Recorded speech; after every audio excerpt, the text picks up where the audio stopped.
Hey everyone, it's Abadesi from Hustle Crew, and today I'm going to talk to you a bit about affinity bias. This is the type of bias we think of when we hear that saying, birds of a feather stick together.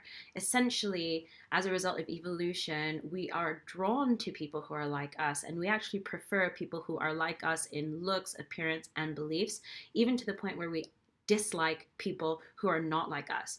And this plays out in the workplace. For example, mentors are more likely to mentor people who look like them. Hiring managers spend more time with people who look like them. And in the worst case scenarios, hiring managers avoid people who are different to them. So, for example, studies have shown that if you change your name on your CV from Abadesio Sensade, a very international sounding name, to Abby O'Connor, a more white sounding name, you're more likely to get your foot through the door. So affinity bias also plays out when we talk about things like culture fit. Culture fit can be very hard to prove from an evidence perspective and often is just a catch all for some gut feeling you have about why you don't like someone.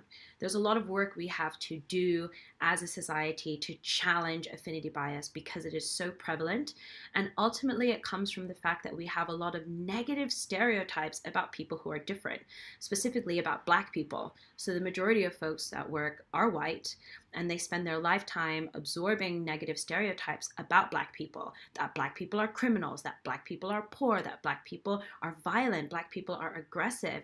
And a result of this is that our affinity bias just pulls us towards other white people or non-Black people. So please call out affinity bias, do some more research, which you can read more about in this week's members issue of the newsletter or on the site, and do whatever you can to actively challenge it because affinity bias is a huge blocker to equality.